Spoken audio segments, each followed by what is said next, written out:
Olá, meu irmão, minha irmã, a graça e a paz. Como ler Ruth? Você que tem o interesse de aprofundar ainda mais esse livro pequeno, mas dramático, com apenas 4 capítulos, eu te ofereço 2 dicas para você aprofundar no livro de Ruth e no seu contexto devocional.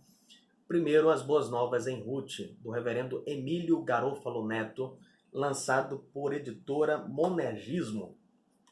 E o segundo livro, eu tenho aqui a edição antiga de Doce e Amarga Providência, do John Piper. Foi lançado por Vox Literis, no selo editorial da Magnus. Muito bem, nós, no livro de Ruth, podemos contemplar aquilo que poderemos dizer ilhas de bênçãos no meio de um mar de caos. Você vai concordar comigo que um filme ou uma série em que o enredo, dia após dia, o personagem principal só tenha um bom dia, não vai despertar o interesse do público. Um filme tem que ter ameaça, perigo, ambiguidade moral, tensão, mesmo que a gente goste que no final dê tudo certo. Esse livro de Ruth começa com a família, sem casa, sem casamento, sem filhos, estômago vazio, mas termina com casa, um casamento, um filho, estômagos cheios. Alguns acham que o tema principal é tolerância racial, responsabilidade familiar, ou que Deus recompensa a sabedoria. Todos esses aspectos são contemplados, sim, no livro de Ruth, mas o Deus da providência assume um papel preponderante aqui em todo esse livro, destacando a sua bondade. Os 5 primeiros versículos do capítulo 1 nos dá todo o contexto, toda a base para a gente ficar, o que será que vai acontecer agora? O contexto está na época dos juízes, cada um fazia o que era certo aos seus próprios olhos, está havendo uma sociedade totalmente mergulhada na imoralidade, na busca por autonomia, pluralidade de crenças. E tem uma ligação muito forte com a postura de Elimeleque, quando ele foge da fome em Belém. Essa ligação da fome com a dureza de coração, a incredulidade, a resistência à palavra de Deus. Ironicamente, Belém se chama a casa do pão, mas a fome está presente em Belém, com um sentido muito espiritual. Por quê? Sentido espiritual em relação à fome. Bem, nós já lemos Levítico, Deuteronômio, no nosso plano de leitura bíblico, e o Senhor promete que enviaria fome para o seu povo se o povo fosse desobediente. Muito bem, o povo foi desobediente. E muito bem, Deus cumpriu a sua palavra. Mas Deus também promete em Deuteronômio que caso o seu povo se arrependa, que Deus restauraria a sorte do seu povo, garantindo alimento. A resposta certa de Elimeleque deveria ser uma postura de contrição, de arrependimento e não de fuga. Ele, na verdade, está fugindo do Senhor, de se prostrar em arrependimento. E Elimeleque leva a sua esposa Noemi para o meio de um povo inimigo, os moabitas. Leva também os seus filhos Malom e Quilion. Lá eles se casam com moças moabitas. Elimeleque morre, Noemi fica viúva e mais tarde perde os seus 2 filhos, ficando apenas com as suas noras moabitas. Ela toma a decisão de voltar para Belém. E nesse contexto, nós podemos perceber que todos os personagens principais, eles estão passando por um contexto de intensa provação. Mas em meio a esse mar de caos, ainda assim, nós podemos contemplar ilhas de bênçãos. E nós iremos contemplar essas ilhas em dois movimentos. O primeiro movimento, nas demonstrações de bondade humana. Ao passo que no segundo movimento, nós iremos contemplar a silenciosa, suprema, mas presente bondade de Deus em todo esse livro. Nós podemos contemplar evidências de lampejos de bondade nos personagens. Por exemplo, no processo de retorno para Belém, saindo de Moabe, com o desejo, o intuito de ir para Belém, Orfa, a sua nora, se oferece para retornar com ela para sua terra natal. Mesmo quando isso implicaria deixar toda a sua família em Moabe. Noemi, ela ora pelas suas duas noras e pede que Deus demonstre benevolência para com elas. E Ruth, ela expressa uma benignidade ainda maior, uma bondade extrema, muito bela, porque Orfa, ela decide ir com Noemi. Noemi fala, não, fiquem aqui. Orfa aceita e fica com a sua família lá em Moabe. Mas Ruth fala para Noemi, pare de insistir comigo. E ela faz aquela belíssima declaração que nós conhecemos muito bem. Aonde quer que fores, irei também. E onde quer que ficares, ali ficarei. O teu povo será o meu povo e o teu Deus será o meu Deus. Ruth deixa o seu povo e faz com que o Deus de Noemi, o povo de Noemi, se torne o seu próprio povo. E elas vão caminhando de Moabe a Belém, andando 80 quilômetros. E ao chegar lá,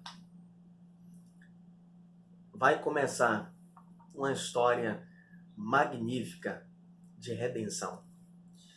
Uma aplicação para nós é que, apesar de todas as coisas terríveis que nós estamos vivendo, pandemia, desemprego, decadência moral, cultural, nós mentiríamos se disséssemos que não existe nenhuma ilha de bênção, nenhuma expressão de bondade humana para conosco. Nós temos pessoas que realmente têm se preocupado conosco, têm, de alguma forma, se apresentado como instrumento de bênção nas mãos de Deus para abençoar as nossas vidas. E nós temos que ser gratos a Deus por essas pessoas e reconhecer que essas pessoas, elas são expressões da silenciosa, suprema, mais presente bondade de Deus na nossa vida e na nossa história.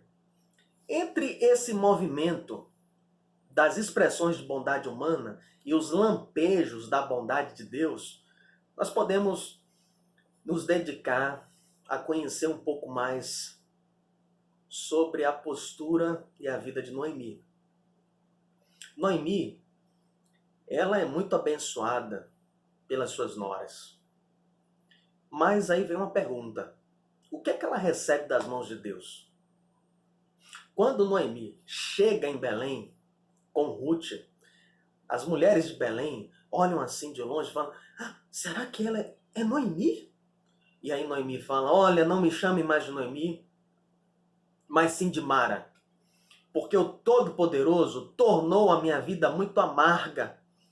Eu saí daqui com fartura e eu estou voltando de mãos vazias. É verdade, é bem verdade que, humanamente falando, sim, Noemi tem motivos de queixa e motivos compreensíveis, reais. Mas dizer que ela volta com mãos vazias não é verdade. Ela volta com Ruth, que é uma expressão da bondade de Deus e é um instrumento pelo qual Deus vai abençoar muito essa família. Noemi está com os olhos tão fixos no mar de caos que ela não consegue contemplar as ilhas de bênçãos em meio a esse mar revolto em seu entorno. Mas o versículo 22 parece que fala. O versículo 22 fala para mim e para você como leitores, ei, tirem o olho daí, tirem o olhar de onde o olhar de Noemi está fixo. Olha para cá, olha o que o 22, olha o que eu, 22, estou falando aqui para vocês. Diz que elas chegaram a Belém no início da colheita de cevada. Como é que está o seu olhar?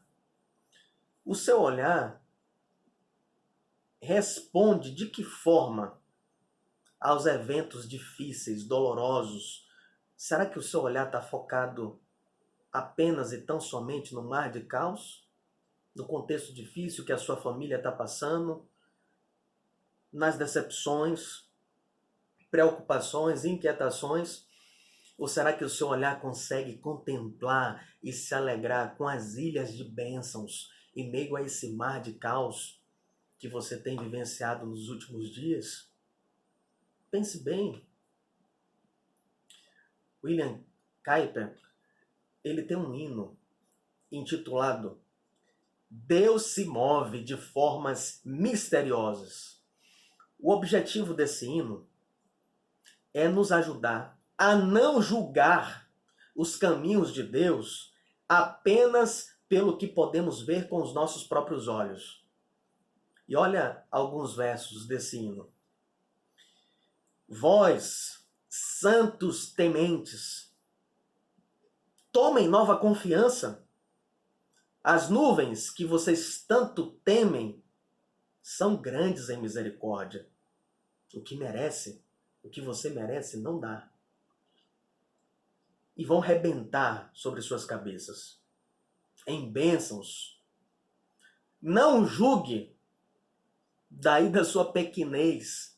Não julgue a Deus da sua pequenez. Confie na sua graça infinita. Para cada dificuldade, Ele reserva uma vitória bendita. Seu propósito se revelará. A cada hora vemos se desenrolar. Talvez no início seja duro, mas o descanso Ele dará. Incredulidade pura é errada. Não adianta questionar. Deus conhece seus motivos e claramente os revelará. Como é que você se comporta em momentos de dificuldade, de teste na sua vida? Traga à memória Tiago, capítulo 1, verso 2 a 4, que diz: meus irmãos, tenham grande gozo, tenham por motivo de alegria o fato de vocês estarem passando por diversas provações, sabendo que a prova da vossa fé produz paciência. Tenha, porém, a paciência, a sua obra perfeita, para que vocês sejam perfeitos e completos, sem faltar em coisa alguma. A aflição, a dificuldade, o momento difícil, purifica, santifica a nossa vida. É como as ondas do mar que expurgam toda impureza da praia, toda a sujeira e larga na areia. Da mesma forma, a gente consegue se conhecer muito mais e melhor diante das provações. Porque o que revela quem nós somos não são nossas ações, mas as reações. Não tem como a gente controlar reações. E daí, diante do sofrimento, a gente começa a perceber fragilidades, fraquezas, incredulidades. A aflição também traz a nós o grande privilégio, a grande oportunidade de exercer a nossa missão como cristãos. Porque a escuridão da aflição, ela é um momento em que o servo do Senhor pode brilhar, levando a luz de Cristo Jesus. E expressando que ele tem essa luz brilhando nele para a glória dele. A minha mãe, ela foi acometida de Covid-19. Uma fase muito desconfortável, muito difícil. Ela ainda se recupera das sequelas, graças a Deus venceu, mas as sequelas emocionais, físicas, elas estão presentes. Mas em todo esse tempo, Deus deu o privilégio de contemplarmos todos aqueles que estão em volta dela, que a fé está firmada em Jesus Cristo e não nas circunstâncias. O servo do Senhor, no momento de escuridão, ele tem o privilégio de levar essa luz e de fazer essa luz brilhar, espalhar o bom perfume de Cristo. É como se os servos do Senhor fossem vasos de barro, que tem dentro desse barro o perfume de Cristo. Quando o vaso é ferido, rachado, o perfume exala.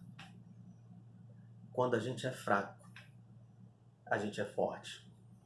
Por isso, nós podemos ficar perplexos, mas não desesperados, abatidos, mas não destruídos, trazendo sempre no corpo o morrer de Cristo para que o viver de Cristo se manifeste em nosso corpo. Nós podemos ter o privilégio de ter a nossa esperança redirecionada por meio do sofrimento. A pandemia está tirando os nossos olhos da pátria terrena e está mostrando assim, olha, se a sua esperança só está de pé quando a sua pátria terrena está bem e está de pé, a sua esperança não está em Cristo, está na pátria terrena.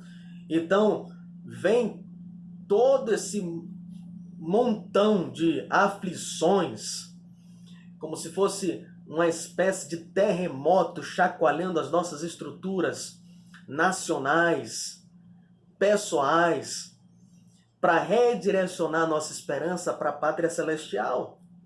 Minha oração, meu irmão, minha irmã, é que todo esse sofrimento calibre a minha e a sua esperança, colocando mais ar nesse nosso pneu, porque ainda existe muita estrada para nós rodarmos nesse exílio que nós estamos vivendo aqui nessa terra. Nossa pátria não é aqui. Em meio a esse mar de caos, ainda assim, nós podemos contemplar ilhas de bênçãos. Nós estamos contemplando essas ilhas em dois movimentos. O primeiro foi as manifestações de bondade humana. E agora nós vamos ver esse movimento da mão silenciosa, suprema e presente da bondade de Deus. No início, Noemi deixa Belém, vai para Moabe com seu marido, o finado Elimeleque, e agora ela, viúva, sem filhos, para sustentá-la, decide então retornar para Belém. E agora? Será que ela vai passar fome de novo? Eu quero trazer dois destaques do capítulo 2. O primeiro é a oração de Boaz. Boaz, que será o resgatador. Boaz olha nos olhos de Ruth e ele faz uma oração pela vida de Ruth ao Deus de Israel.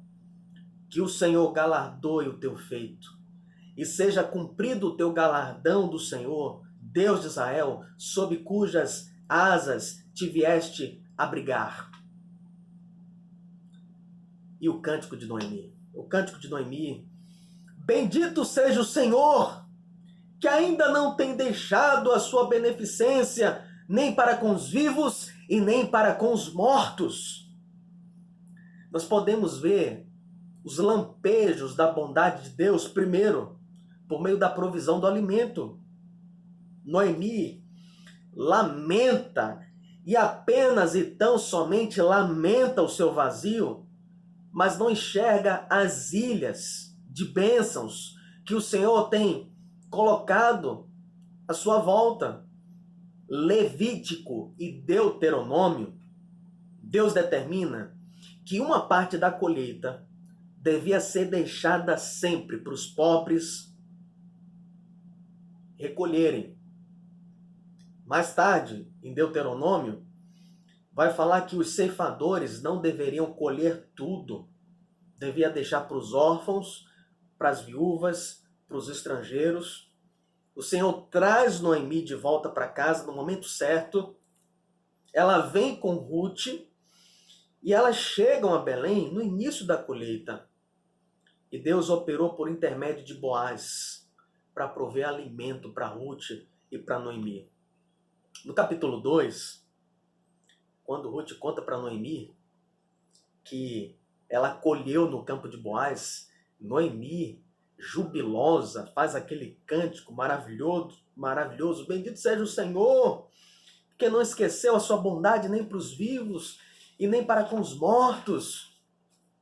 E ela começa então a enxergar essas ilhas de bênção e tirar os seus olhos que estavam fixados apenas no mar de caos. Como é que estão os seus olhos?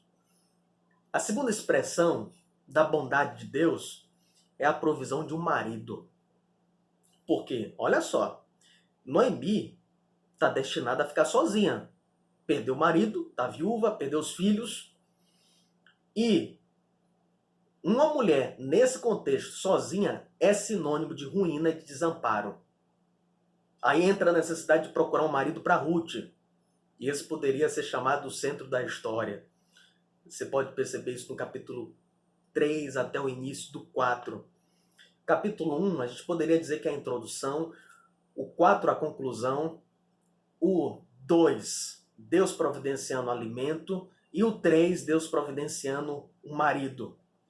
Deuteronômio registra que quando o marido morre, deixando a viúva sem filhos, o irmão do finado marido teria que casar com a viúva e ter descendentes com ela, a fim de preservar a linhagem do irmão morto. Noemi, então, ela tem uma responsabilidade muito grande, ela tem a consciência dessa responsabilidade de perpetuar o nome do seu marido, de providenciar um herdeiro, de sustentar sua nora. E ela começa a dar sábios conselhos para Ruth, instrui Ruth a agir de acordo com a proteção garantida pela lei. Ela crê na palavra.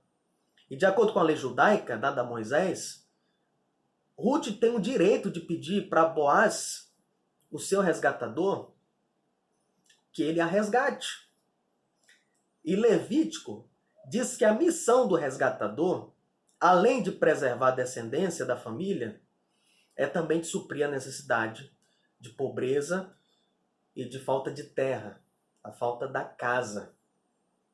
Na antiga Israel, quando a pessoa pobre tinha de vender os seus bens, a sua propriedade, para ter dinheiro para poder sobreviver, o parente mais próximo, ou nesse caso o resgatador, ele tinha de resgatar o que a família vendeu.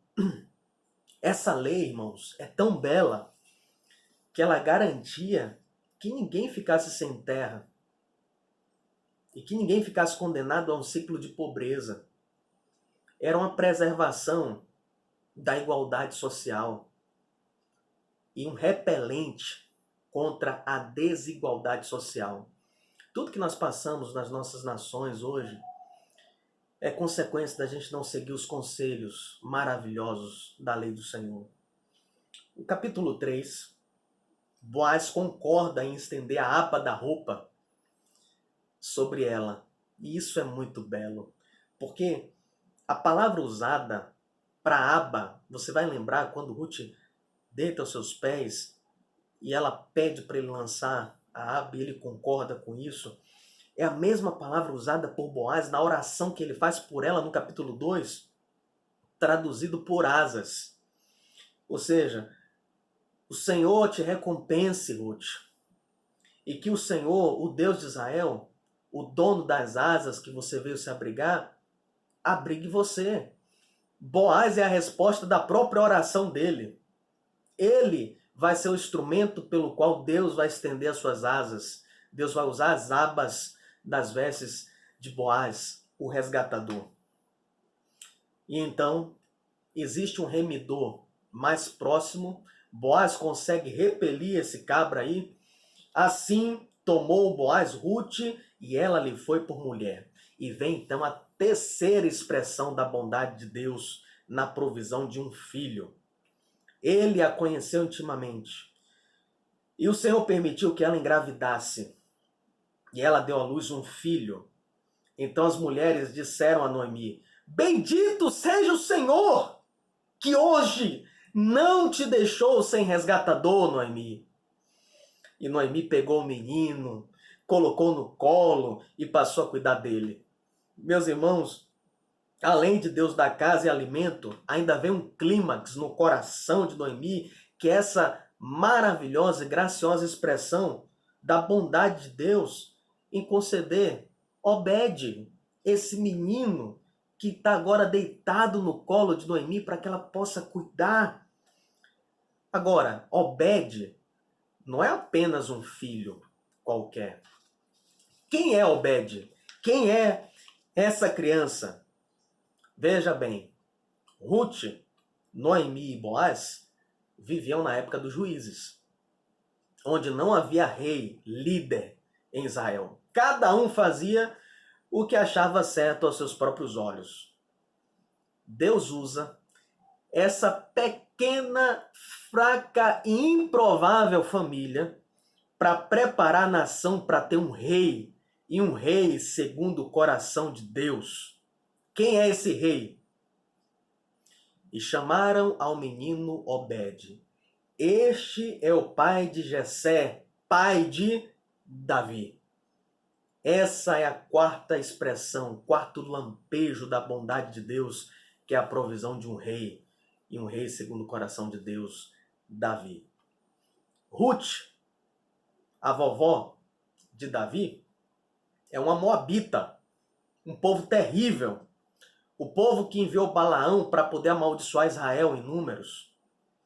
Foram o primeiro povo a seduzir Israel a adorar falsos deuses. Você tem isso em número também.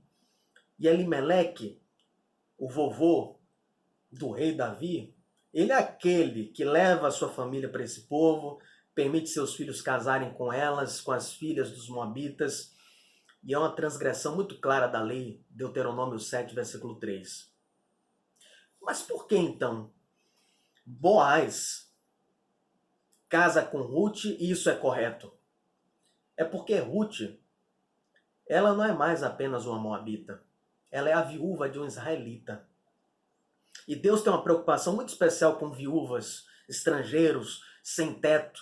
É por isso que nós temos que ter um discernimento para ponderar as variáveis da lei em suas aplicações e perceber que, além de tudo, Ruth é alguém que se converte genuinamente ao povo de Deus e é incorporado nele.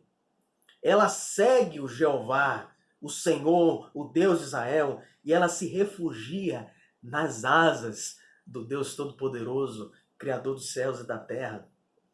Assim também como fora com Raabe, a cananeia, lá de Jericó, que nós vimos no livro de Josué. Então, no Antigo Testamento, o plano de Deus está muito centrado, sim, nos israelitas, porém, com a finalidade de preparar o caminho para salvar todas as nações. Para moabitas, como Ruth, para cananeus, como Raabe, gentios, como eu, e provavelmente você que está me ouvindo, que não é um judeu. Davi, o rei Davi, anos mais tarde, provavelmente porque ele conhece muito bem a história dos seus antepassados, Ruth, Boaz, o contexto de Elimeleque, da sua vovó Noemi e do seu vovô Obed. E ele lembra o que Deus fez cobrindo com as asas a sua antepassada Ruth, sua avó. E ele canta a bondade amorosa de Deus no Salmo 36, versículo 7. Quão preciosa é, ó Deus, a tua bondade! E por isso os filhos dos homens se abrigam à sombra das tuas asas. Louvado seja o nome do Senhor. Nós podemos tirar alguns pontos de conclusão. Primeiro, o próprio fato dessa história acontecer em Belém é cheio de significado e beleza, exuberância. A cidade de Belém deixa de ser o lugar de fome para ser o lugar do pão. Miqueias 5:2 vai estar registrado: e tu, Belém Efrata, tendo em vista que tu és pequena entre milhares de Judá, de ti, pequenininha, me sairá o que será Senhor em Israel, e cujas origens são desde os tempos antigos, desde os dias da eternidade. Jesus nasce em Belém. A cidade do pão tem o privilégio de ter o pão vivo que desceu do céu, brotando, nascendo. E quem come desse pão jamais terá fome. Mateus capítulo 1, você tem na genealogia de Jesus, Ruth, uma estrangeira moabita, que faz parte de um povo inimigo de Deus, um povo detestável para Deus. Mas olhe bem para mim, eu e você também somos detestáveis diante de Deus, como qualquer moabita. Nós não merecemos a graça de Deus. Sabe por que Ruth foi aceita? Porque ela se aproximou de Deus não com base em quem ela é, mas ela se aproximou com base em quem Ele é.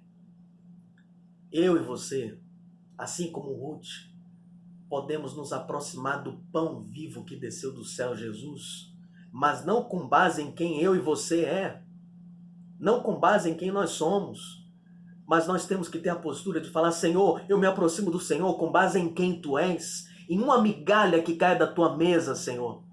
É um banquete para mim, e eu jamais terei fome. Eu não mereço estar aqui pedindo isso para o Senhor, mas estende Suas asas sobre mim. Eu estou aqui, colocado aos Teus pés, Senhor. Me cobre com as Tuas asas de misericórdia. Meu irmão e minha irmã, por intermédio de Boaz, Deus trabalha não apenas para redimir Ruth e Noemi, mas por intermédio de Boaz, Deus trabalha para trazer o grande Redentor, Jesus Cristo. E se eu e você nos aproximamos dele em arrependimento e fé, nós podemos nos esconder, nos abrigar à sombra das suas asas. Nos prostremos, então, diante dos pés do Senhor Jesus Cristo. 1 Pedro, capítulo 1, verso 18 e 19 diz: sabendo que não foi com coisas corruptíveis, como prata ou ouro, que fostes resgatados da vossa vã maneira de viver, que por tradição vocês receberam dos vossos pais, mas foi com precioso sangue de Cristo, como de um cordeiro imaculado e incontaminado. O Evangelho de Mateus começa a genealogia mostrando que Jesus, ele é filho de Davi, filho de Abraão, mas o Evangelho de Mateus termina com: ide por todo mundo e pregai o Evangelho a toda criatura. Deus quer alcançar um povo dentre todos os povos. Leiamos Ruth.